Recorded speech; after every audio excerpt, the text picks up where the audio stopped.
Hola de nuevo. ¿Qué tal lleváis la reclusión en casa?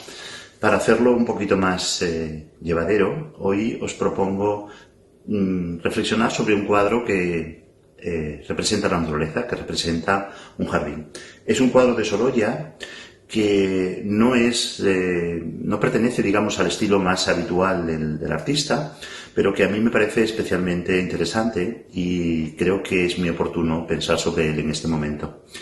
El cuadro tiene un título un tanto convencional, figuras de casacas jugando en un jardín, que es un gran panel decorativo para una vivienda elegante, ¿no? Es una manera de traer un jardín y traer un juego frívolo al interior de las viviendas, buscando esa idea de perpetua felicidad, ¿no?, que deseamos en el interior de nuestras casas y esa conexión, digamos, con el mundo natural, aunque sea pintado, ¿no? Yo quisiera llamaros la atención sobre dos aspectos del cuadro que probablemente pasen desapercibidos, ¿no? En primer lugar, cómo el cuadro nos está transmitiendo una idea de felicidad, ¿no?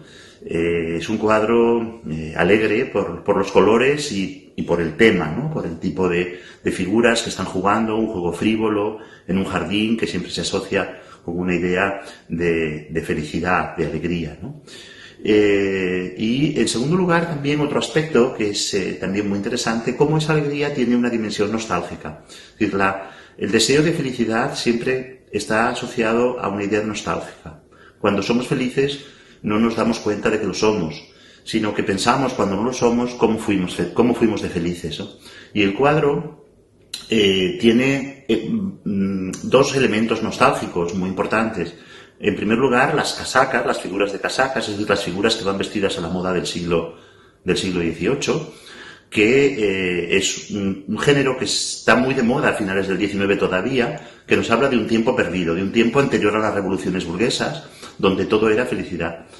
Y por otra parte, ese ambiente otoñal que crea Sorolla, ¿no? Las hojas doradas de los árboles, el otoño siempre es una estación que nos sugiere una idea de tiempo perdido, de tiempo que pasó. Así que espero que cuando volváis al museo y veáis este cuadro, pues lo veáis también de otra manera.